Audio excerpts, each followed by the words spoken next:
we have a lot to talk about today, so we're going to get right into it. And I'm going to start by telling you, buy now is a big, fat, vicious lie. If this is the first time we're meeting on this channel, I want to say hello. My name is Barrett Pastor, and I've been a real estate broker for over 25 years.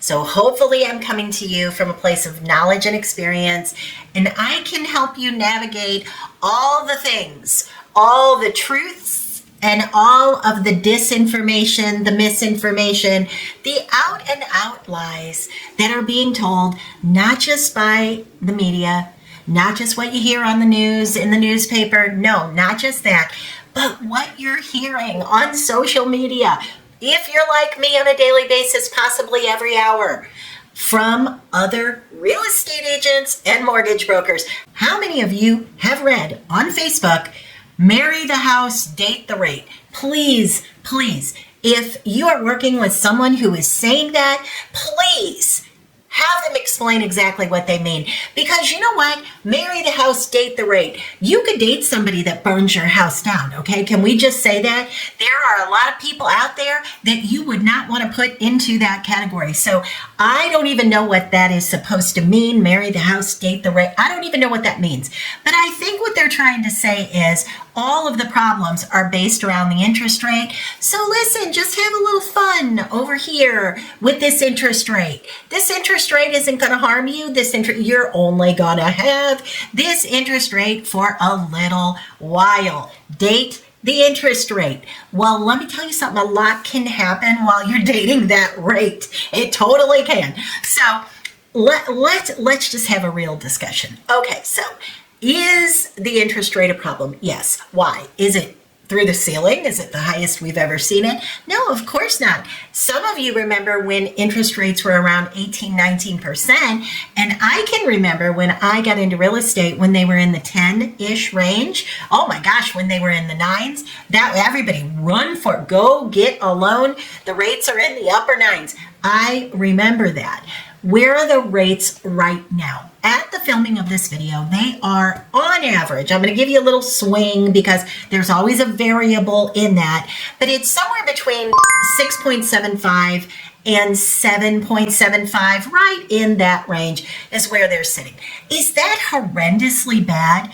No, it's not. I'm one of those people that thinks a 2 or 3% interest rate is not sustainable. Like you can't have it that low for that long.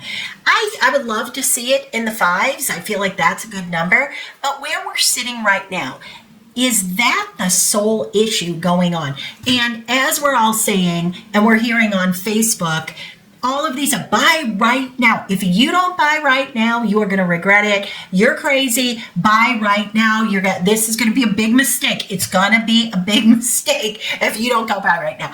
Okay, we're all seeing that on Facebook and all of our socials and from our real estate agents. And listen, I just shared with you, I make a living as a real estate agent. That is what I do. But I also have to exist as a human being, and lies are lies. Lies are not disinformation. Lies are lies, as I perceive it. So that's what I'm going to share with you here, my very best advice on this, and why I think it is bad advice to tell somebody you have to buy right now, other than the fact that I need to make ends meet at the end of the month. Okay, so everybody is saying the rates aren't in the upper 8s like they were. Now they're, in the mid to upper 6s, low 7s, something like that. Go buy. It's come down. But that is not the only problem. We have in the state of Florida a housing crisis. I will say it. We have a housing crisis. It is not based solely on interest rate. That's not helpful, but it's not based solely on that. We have a problem with people being able to get insurance or even retain your insurance. I'm going to tell you what, I have heard many people, I get calls every single day from across the entire state, either for people to work directly with me or I refer them to someone else if it's an area that I don't work. And by the way, I work Southwest Florida. That's feet on the ground for me is Naples on up to Sarasota and everything in between. But I'm very familiar with the coastal parts of Florida. So I also am very familiar with the East Coast. So from Miami on up to West Palm and everything in between. I am a coastal Florida agent. So I watch all of this very closely, and I can't tell you how many people have insurance that's being pulled from them. They're getting letters that say we're going to drop you. They're getting letters that say we're going to send somebody out to inspect your roof. People are being required to put roofs on if the roof is 10 years old. 10 years old. Now think about that. Do you know how much a tile roof costs in Southwest or the East Coast of Florida? Depending on the size of the home, you are literally talking about maybe $50,000 to $80,000 to put a roof on. Now, the insurance company is simply going to come out there and say, yeah, we want you to put a roof on. Are they giving you the money to put a roof on? No, ma'am. They absolutely are not. Where are you going to come up with that money? Well, you know what? Why don't you just take out a HELOC? Why don't you just take out a home equity line of credit? You've lived at your house for a while. You've been there 10 years. You're in great equity. Take that out. Take out a HELOC and put a roof on. Do you know how much the interest rate is on a HELOC? Now you're creating problems in your budget. But the insurance company doesn't care. They don't care at all. They're just going to drop you. So what happens if you have to resort to Citizens, the state-backed insurance? What if you have to go to them? Well, that's a whole new set of problems because they are having issues. In fact, there's a rumor going around that they are kind of in big dire straits, as in running out of money. What has recently been implemented is whether or if you have Citizens insurance, which we kind of call that last chance insurance here in Florida. If you have Citizens insurance, they are requiring you, if you bought a house that's valuing at $600,000 or more, let's say you did. You bought a house for $605,000 and you bought it 45 minutes away from the coast on the highest ground, the highest elevation you could find. You didn't want to be anywhere near a floodplain and you have Citizens insurance.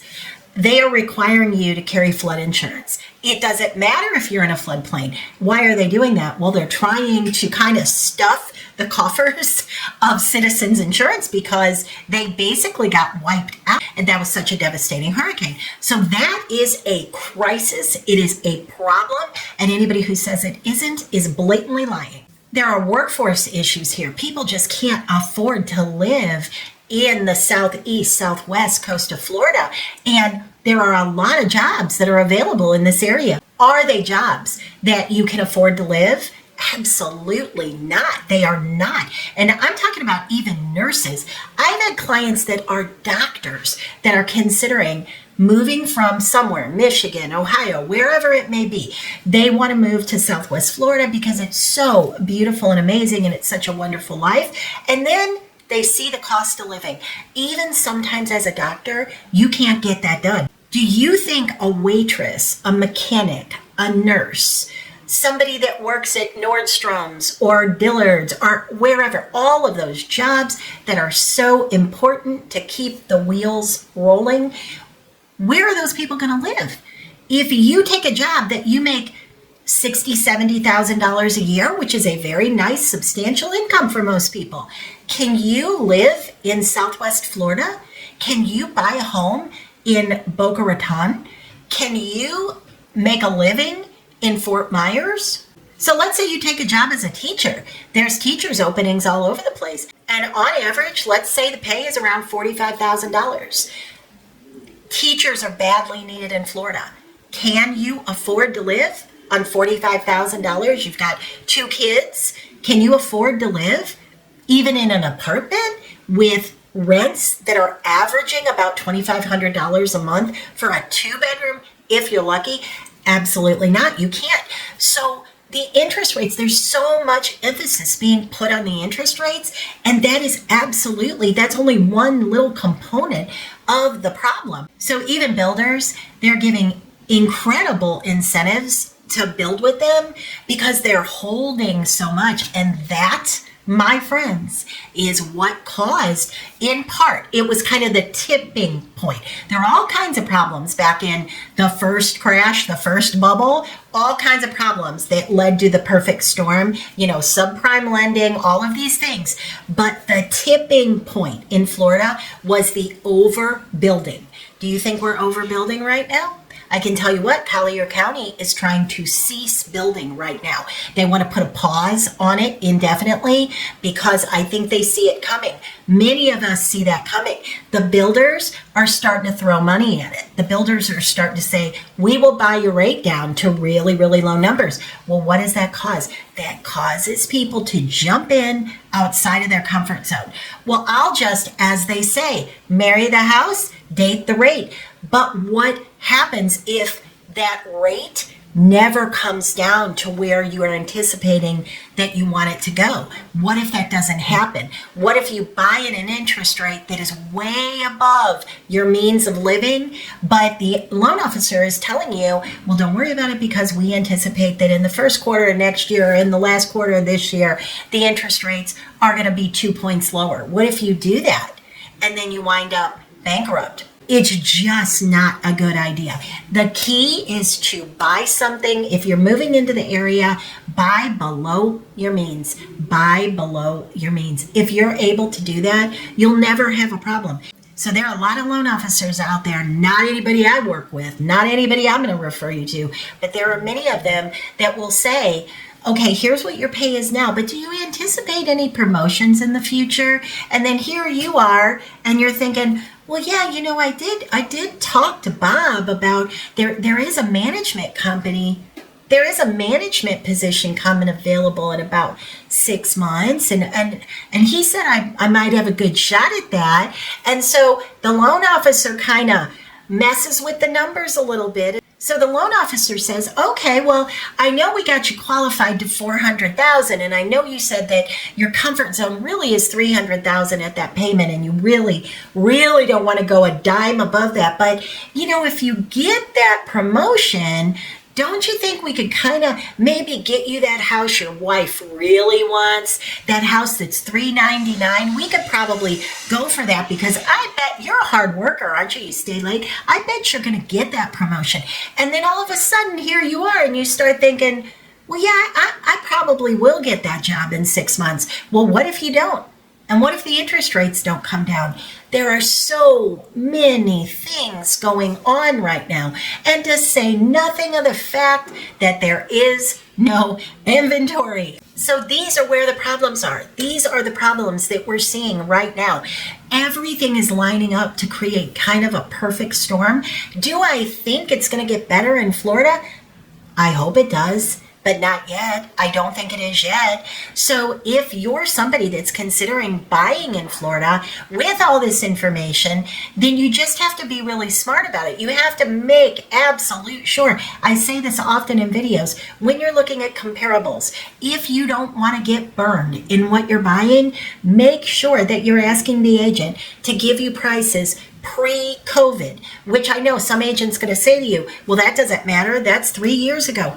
But it matters to you. It matters to you because it could be indicative of where the prices will eventually go. So if you pay way too much right now and 3 years from now you want to sell, you might have a really big problem as the prices walk back, which in my opinion, I think they're going to.